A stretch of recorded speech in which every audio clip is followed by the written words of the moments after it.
ANSYS Simulation, Lecture 11, Optimization. This is the design parameter. So we have to change the name of the dimension. I'll change it into ds. D means the diameter of the hole. ds is the key to transfer this dimension as a parameter onto ANSYS. So I'll make sure that ANSYS is loaded and then go into ANSYS Workbench.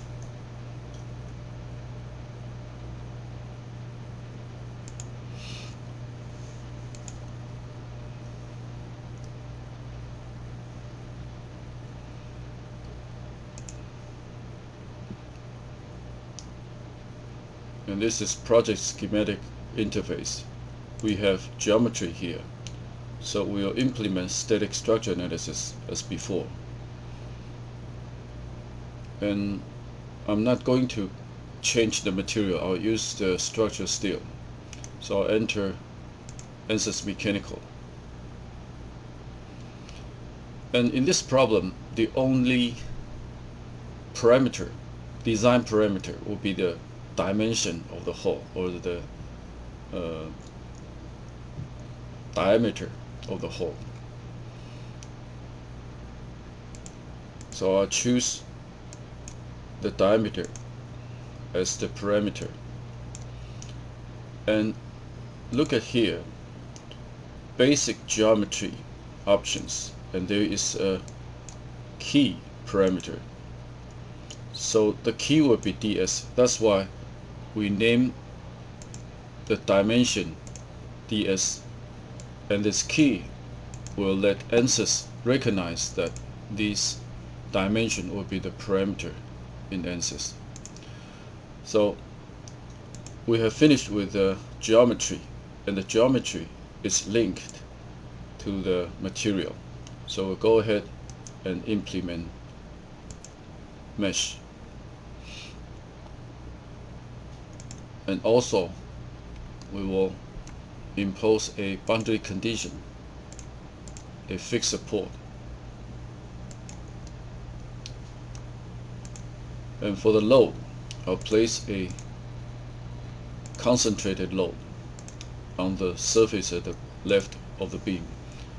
And for the direction, I'll choose this line and toggle upward, downward, and the magnitude of 100 Newton.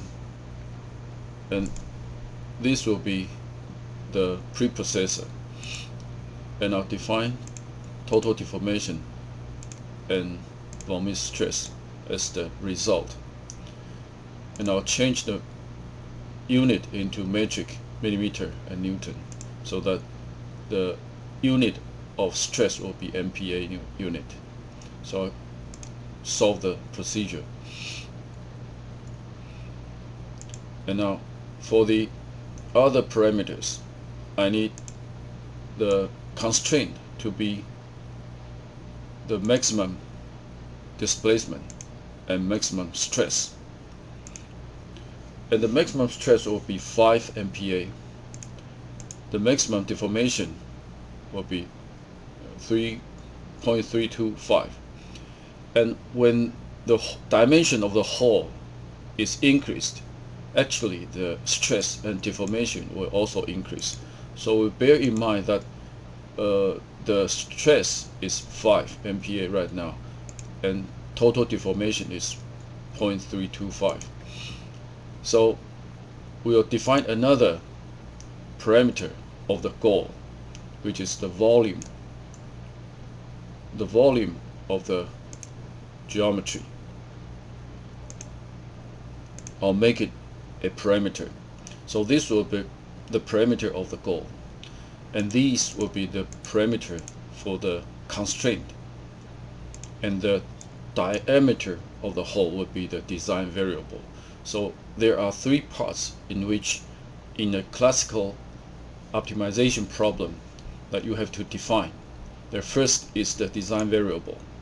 The second is the constraint, and the third is the goal, and we'll make the goal, the volume of the beam, minimum. So we'll enter schematic interface and start to work on the parameter set. And we'll look at the parameter set first. The parameter 1 will be the design variable, and the P2, P3 will be the constraints, and P4 will be the goal. So we go back to project and drag the optimization onto the parameter set, and then we'll enter optimization procedure. First of all, for the optimization, we will choose the domain or the range of the design variable, and it will be a design variable. We'll make it 20 to 45 because it is the maximum, the upper bound of the design variable, from 20 up to 45, and this is the range continuous change for the design variable. And then for the second parameter, it will be P2, and the object will be seek target,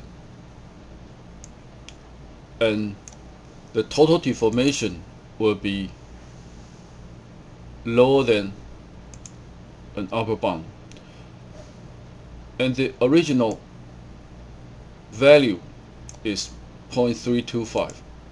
So the upper bound I'll define as 0.35 because the diameter of the beam increases and the total deformation will also increase, and it will increase from 0.325 to 0.35 as the diameter of the hole increases. So I'll define another, the stress. It will also seek target. It will be lower than an upper bound, and the upper bound, the present stress is 5 MPa, so I'll define an upper bound of 6 MPa for the constraints. So these are the constraints, and I don't have to use it here, so I'll delete this one. Now for the P4 will be the volume, and I'll seek a minimum of it. So the goal is to minimize the volume of the beam. So actually we increase the diameter of the hole, and then when it increases to a certain point, it will reach the upper bound of displacement and stress, and at this time the volume of the beam will be minimized. So we make sure that the range of design variable is what we want to set. And then there's another thing,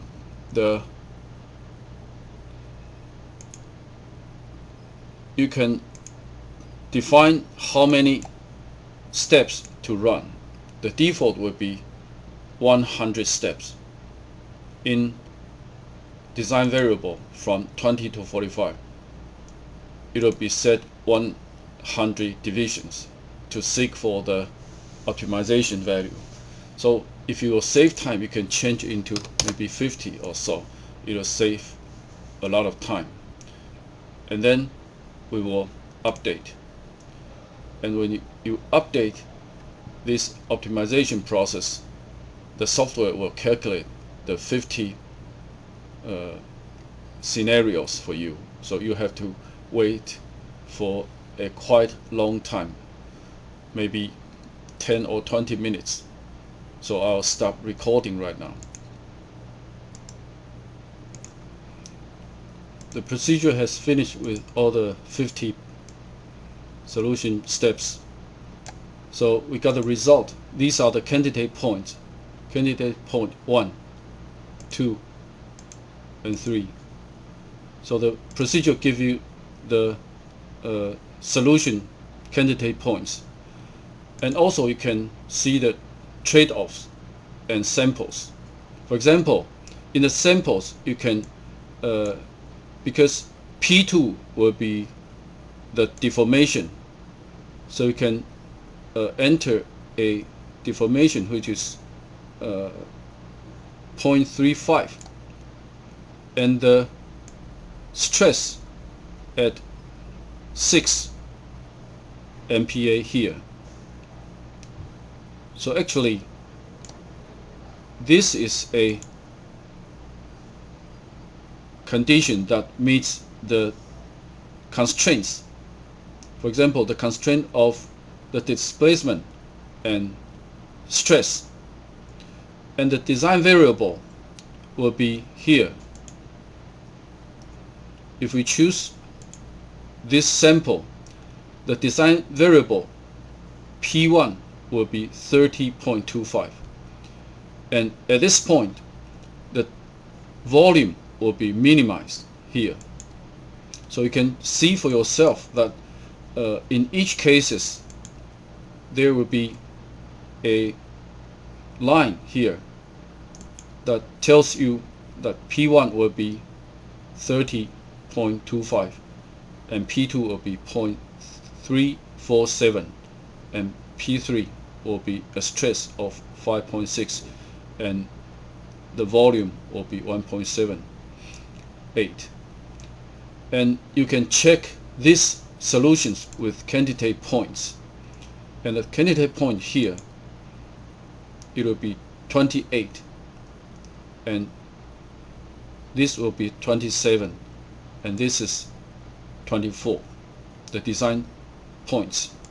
So actually the samples that meets the requirement is the sample 21st, and at this point the design parameter will be 30.25. So this is a better solution in which that the both requirements or constraints are met and the volume is the minimized. And ANSYS also provides us with a very good optimization choices. For example, response surface or optimization with response surface, and also 6 sigma analysis. In the response surface, you can plot a result with, for example, 2 different design variables. You can plot a 3D surface of the result based on the design surface, and also 6 sigma result. So this is a direct optimization example. So in this example, we talk about that if you have a beam with a hole at the center and you give it a constraint on displacement, maximum displacement and maximum stress, and expand the holes, and if the hole is about 30 millimeters, the volume of the hole, the volume of the beam will be minimized, and with the constraint that the displacement of the beam will be less than 0.35, and the von Mises stress of the beam will be less than 6 MPa, and it will be minimized. The volume will be minimized. So this is a classical optimization example on ANSYS.